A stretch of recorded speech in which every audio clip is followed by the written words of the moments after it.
Okay, this next problem wants me to transform an acceleration versus time graph into a velocity versus time graph for the moving object.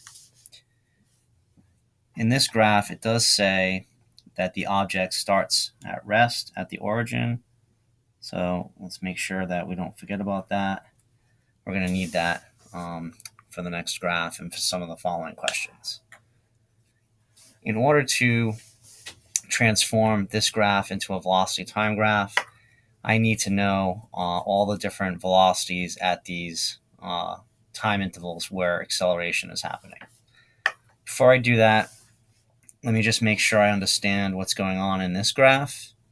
So right here, there's a positive acceleration of 5 meters per second squared from 0 to 2 seconds.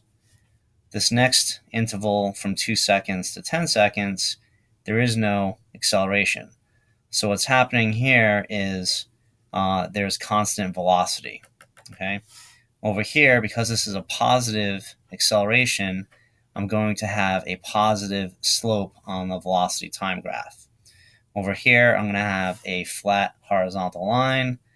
Over here is a negative acceleration of negative 3 meters per second squared, which means I'll have a negative slope. And then over here is another positive acceleration, so that's a positive slope. And then finally, a negative acceleration, which will be a negative slope. In order to calculate these individual velocities, I'm going to use the acceleration equation, which is the change in velocity over the change in time. I'm going to solve for velocity. So that would be the change in velocity is equal to acceleration times the change in time. Make sure you remember that the change in velocity means final velocity minus initial velocity. So in that case, equals the change in time. Now to solve for an individual velocity final, I'm just going to rewrite this or do some algebra where I add the initial velocity to both sides to get v final alone. So when I do that,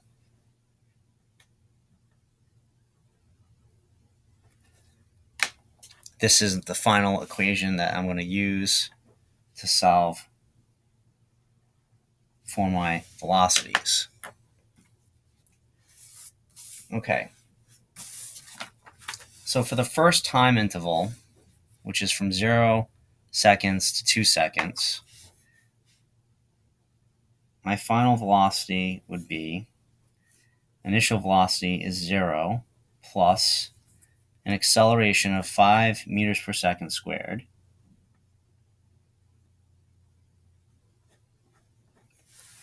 times 2 seconds minus 0 seconds.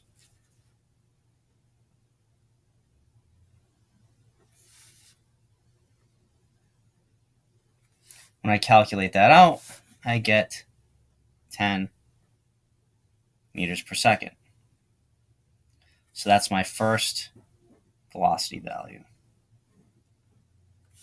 Now, my next time interval, there's no acceleration, so I know that from 2 seconds to 10 seconds, it has a constant velocity, which is going to end up being 10 meters per second.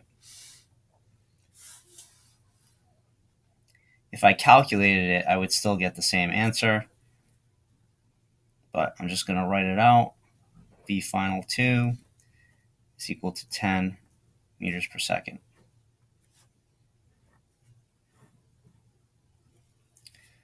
My final velocity for the third time segment is going to be, now the initial velocity for this third time segment is whatever it was right before that.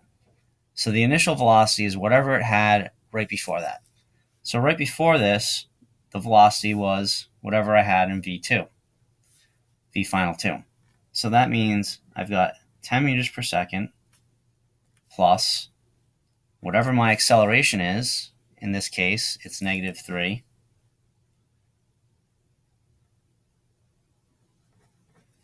times my time change. My time change is from 14 seconds to 10 seconds. So that's a time change of 4 seconds. So when I calculate this velocity, I'm going to end up with negative 2 meters per second.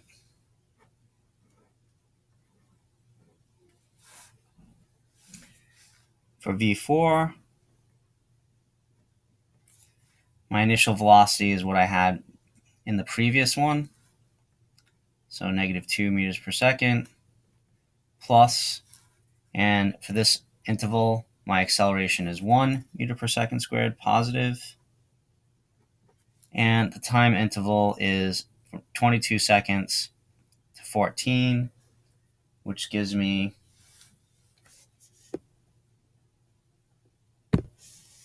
8 seconds.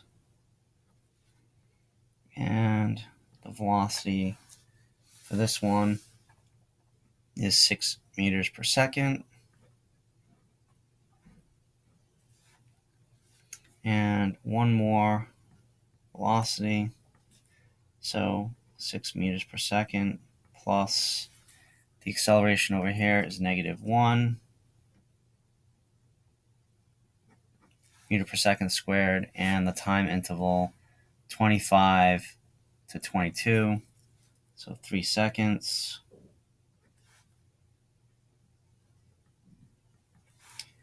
This last velocity is 3 meters per second.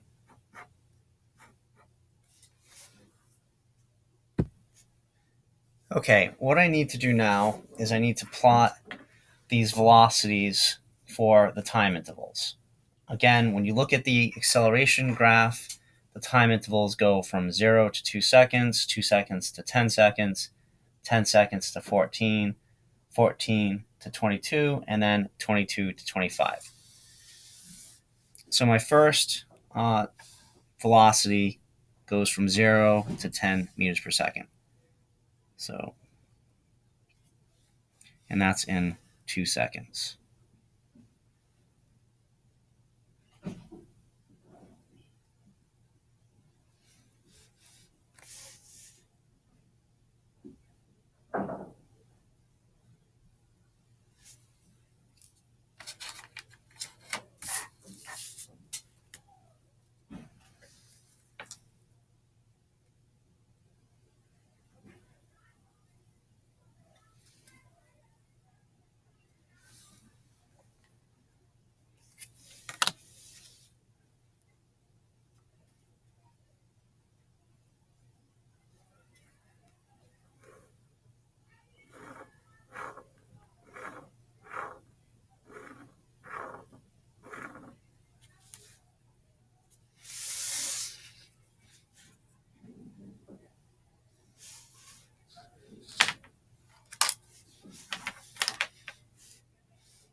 Okay, so In case they call, I'm not here because I already told them I can't cover this period, so you just pretend you don't know where I am. All right, perfect. Thanks.